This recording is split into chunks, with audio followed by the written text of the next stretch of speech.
My fellow Americans, this is Liberation Day. On April 2nd, the President of the US announced a set of reciprocal tariffs. And as many economists have predicted, the stock markets weren't exactly thrilled. The Dow, the S&P 500 fell 1,600 points. The markets lost more than $6 trillion in value. But what really caught my attention wasn't just a drop in numbers. It was the reaction from certain voices, mostly on the right. Don't panic, calm down, everything's gonna be okay. I would not worry at all. The Dow's actually in the same place it was in August. Do me a favor, don't look at your stock portfolio. Markets are organic, the animals, and you never know what the reaction's going to be. Okay, wait. What does that mean? Should we not care at all about what the market does then? In this video, we're going to take a look at two important events to understand two important lessons about why stock markets exist and what role they play in our societies.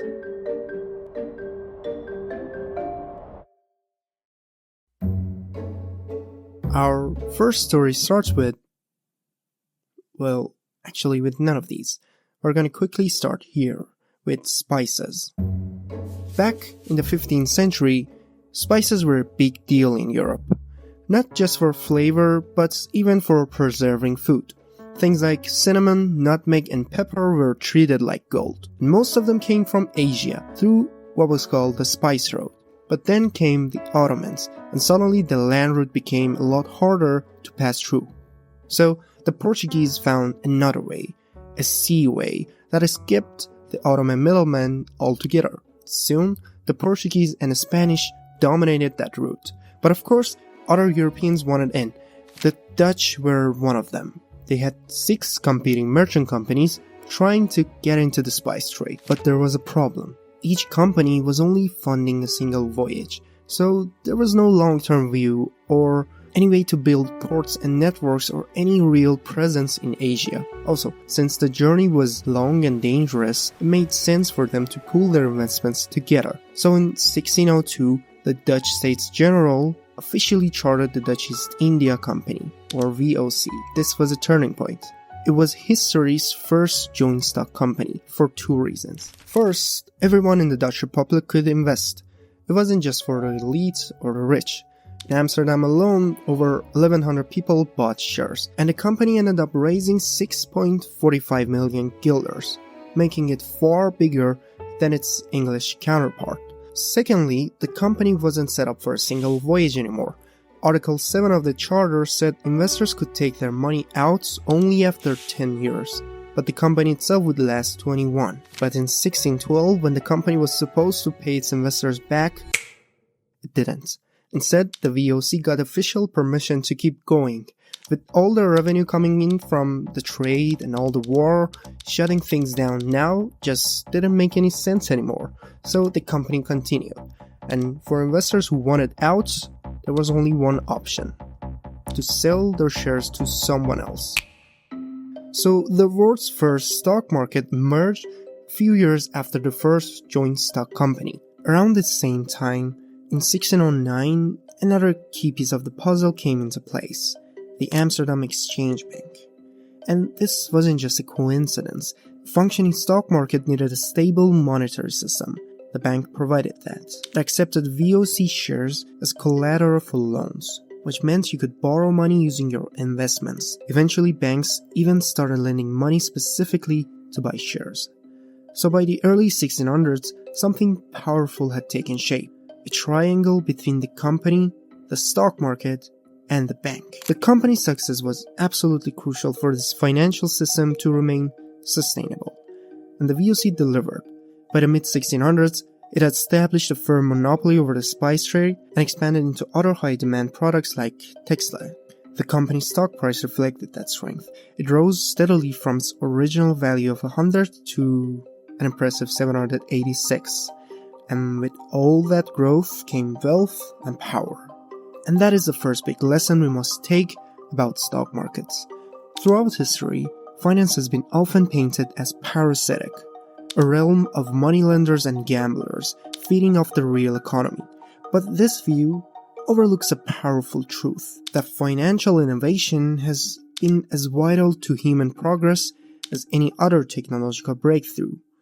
Poverty is not caused by the presence of finance, but by its absence. True financial progress happens when borrowers gain access to credit and savers can deposit their wealth in reliable institutions, allowing capital to flow from the idle rich to the industrious poor.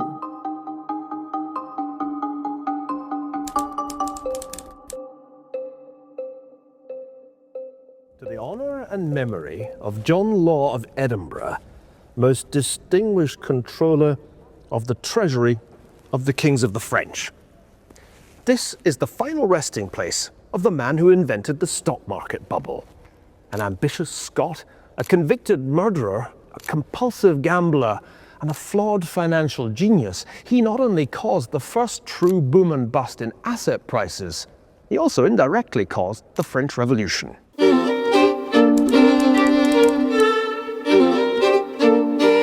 John Law, who had escaped prison from his hometown Edinburgh, Scotland, lived in Amsterdam during all of the stock market development, and he was fascinated by the way the three institutions of the East India Company, the Exchange Bank, and the stock market worked together. But he saw a problem. Why were the shares of the company, which were so much in demand, limited? And more importantly, why were the notes issued by the bank only certificates for their deposits? Why couldn't people just buy stuff with those notes? The idea was taking shape in his mind, and he would implement those in France. Why France though? Well, before he ended up there, Law actually tried pitching his ideas in both Scotland and Amsterdam, but the parliamentary system in place rejected his proposals. France, on the other hand, was in a very different position. The country was drowning in debts from the endless wars of Louis XIV and was on the edge of its third bankruptcy in under a century, and that's where John Law saw his opening. In 1716, he launched the Banque Generale, which was allowed to issue paper notes that could be exchanged for gold and silver. Then the government decreed that his bank's paper notes should now be used to pay taxes. Law's goal was simple: to create a public bank just like the one the Dutch had, but with one major twist. His bank would issue paper money. As people deposited gold and silver, the bank would help absorb and manage France's massive debts, while the new paper currency would stimulate trade and revive the economy. He also needed one more piece: the East India Company, so he made the French version of it, the Mississippi Company. On paper, his plan could have worked, but Law didn't know where to stop.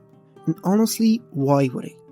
He was the biggest shareholder in the company, he controlled the bank, and he had the full support of the monarchy. He had every incentive to keep pumping money into the system, because every time he did, the company's share price went up. Imagine if the same person owned all 500 of the biggest companies in the US, ran the Federal Reserve, and managed the entire treasury. That was John Law. So he kept issuing new shares at higher and higher prices to fund the monarchy's debts and the company's growing list of ventures. And all of it was based on promises around the future riches of the Mississippi Company. The bank would issue new notes, people would use those notes to buy more shares, and the whole cycle kept spinning. The original 500 livre share price was now at 10,000 in less than a year. But his financial alchemy couldn't survive forever. By December 1719, investors who saw the reality began to sell off their Mississippi shares, and the price started to slip. In response, Law set a floor price, promising to buy shares at 9,000. But to do that, he had to print even more paper money, and by May 1720, the amount of paper money in circulation was 4 times larger than the country's entire gold and silver coin supply.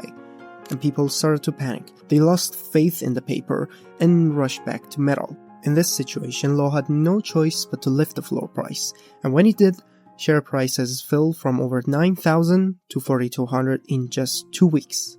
By the end of the year, the stock had plunged to 1,000. Law was placed under house arrest and eventually fled the country once again. His collapse not only discredited paper money and markets in France for generations, but also left the monarchy financially broken, a slow-burning crisis that would ultimately help ignite the French Revolution. And this was the story of history's first financial bubble, and it carries the second lesson we should take from stock markets, that they are a reflection of the human psyche. Markets swing between euphoria and panic, echoing our collective hopes and fears. So, to answer our initial question, financial markets fluctuations serve as signals, sometimes reflecting short-term investor sentiments, optimism or fear. But sometimes, a drop in the market is more than just a mood swing. It's a warning sign. When investors begin to lose faith in institutions behind the systems, the companies, the banks, and the central authorities, that's when things really start to unravel.